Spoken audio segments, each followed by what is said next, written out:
You're listening to The Great Debate. I'm Rachel Hunt.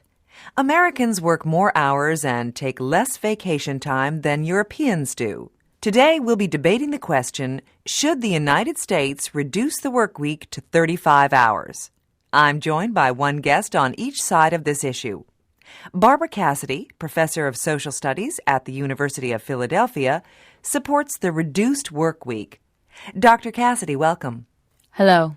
And across the table is Nathan Grant from the Association of American Businesses, a group which opposes this plan. Mr. Grant, good to have you with us. Thank you. Dr. Cassidy, let me start with you. Would we be happier with a legal limit on the work week? Yes, Rachel, we would. I've interviewed hundreds of workers on both sides of the Atlantic, and there's no doubt that increased leisure time leads to greater satisfaction and overall happiness. I'm not saying that everyone in Europe loves their job. They don't.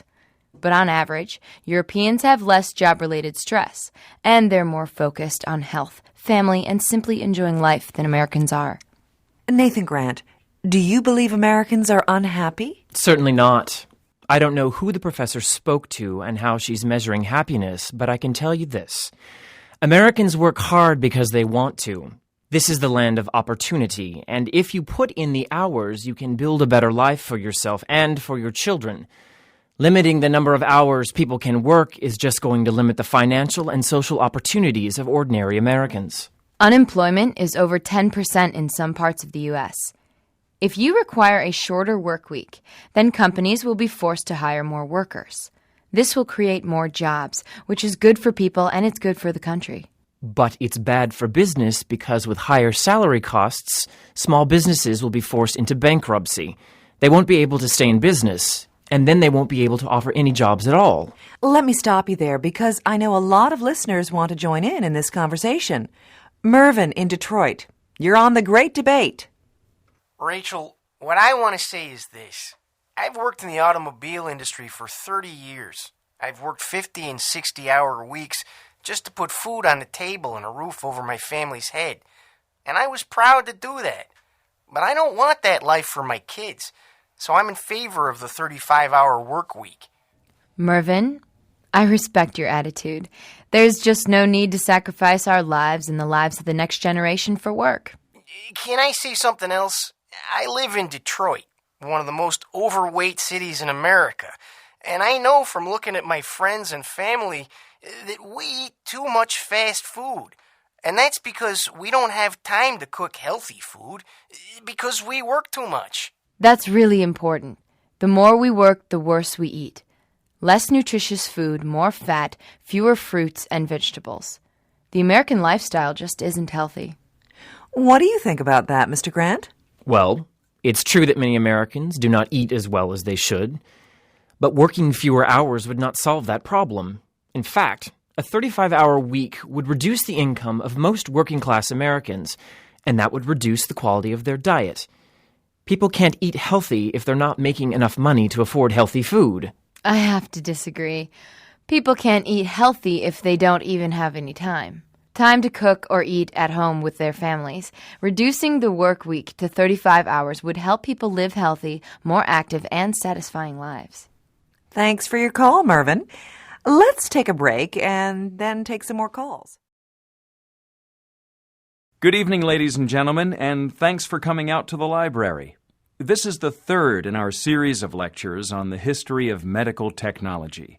It looks like more than half the people in this room are wearing tonight's topic, and so am I. I am, of course, talking about hairpieces. Only joking. That's next month. Our lecture this evening is on the development of eyeglasses, and our guest is an ophthalmologist. That's an eye doctor for the rest of us at the University Hospital. Dr. Cooper, over to you. Thank you, Paul, for inviting me to talk to you about my favorite subject. These days, we take eyeglasses for granted. You go to the optician's or department store, you pick a pair of expensive frames off the shelf, and a few days later, you can see better. But the technology that goes into each pair of eyeglasses has been evolving since ancient times. You mean the ancient Greeks and Romans wore glasses? No, not exactly. The earliest record of any experimentation with lenses goes back to ancient Rome, the Emperor Nero, to be exact. The story goes that Nero couldn't see the gladiator contest clearly. That was when two soldiers, more often two slaves or prisoners, fought each other to death. Being the Roman emperor, Nero had the best seat in the house. But according to a contemporary writer, he watched the games through beryl. That's B-E-R-Y-L. Beryl is a transparent green stone. That means you can hold it up to your eye and see through it. It's similar to emerald, but it seems to work like a very simple lens. Interestingly, the word for eyeglasses in German, Brille, is derived from the word beryl. Nice piece of trivia, eh? I'm sorry, doctor, if this is an obvious question, but what exactly is the medical definition of a lens? No, that's a good question. A lens refracts light. Refracts means it changes the direction. Your eye has a natural lens which directs light onto the back of the eye where the image is formed. If the lens isn't shaped right, or if the eye isn't exactly the right shape, then the light doesn't focus properly. A correcting lens, that's what doctors call eyeglasses and contact lenses. A correcting lens helps refract the light so that it forms a clearer image. The right piece of beryl could work, although the world would look a little green. But modern lenses are more effective. They're about as expensive as precious gems, though. Does that answer your question? Thank you. Yes. After the Romans, the history books are quiet on the subject of correcting lenses until about 1280, when historians believe the first eyeglasses were made in Venice, Italy. It's not surprising that eyeglasses were invented in Venice because the city has always been famous for its glasses, and the first lenses were made from glass. Of course, now glass is considered too dangerous, and most lenses are made from a plastic. Anyway, back to Venice. The first eyeglasses probably looked remarkably similar to modern spectacles. They consisted of two convex lenses attached to a frame. Sorry to interrupt, doctor, but what does convex mean? Convex is the shape of the lens. If you take your glasses and put them flat on the table, you'll probably see that the lens curves upwards. That's convex. The opposite, concave, looks like a bowl. But that's a physics lecture that I don't want to get into. Were eyeglasses quickly accepted when they appeared? Yes and no. There are two really fun documents from the early 14th century. Both of them are sermons, speeches given in churches. The first dates from 1305 in Pisa, another city in Italy. Brother Giordano da Rivolto loves his eyeglasses and says that they are one of the most useful inventions in history. However, over in England, a vicar called Cross disagreed. Cross means angry in British English, by the way.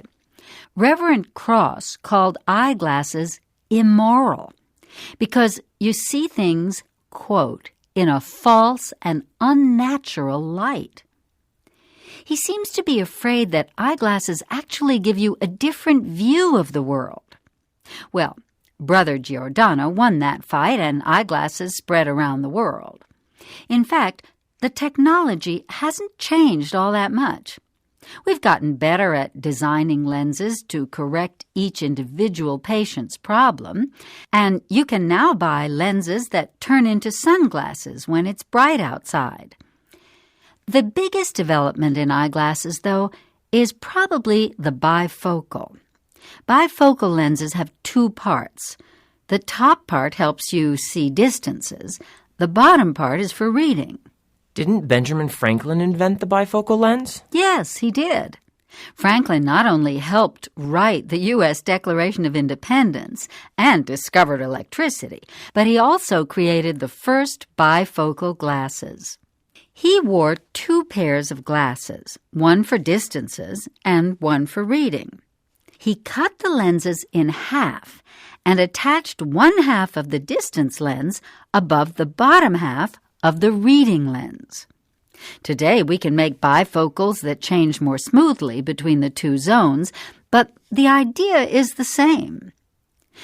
The problem with bifocals is that you only have really clear sight in a fairly small area of your total vision. So you have to move your head a lot when reading, for example. So we keep trying to improve the technology and make eyeglasses a little better. Thanks for your attention this evening.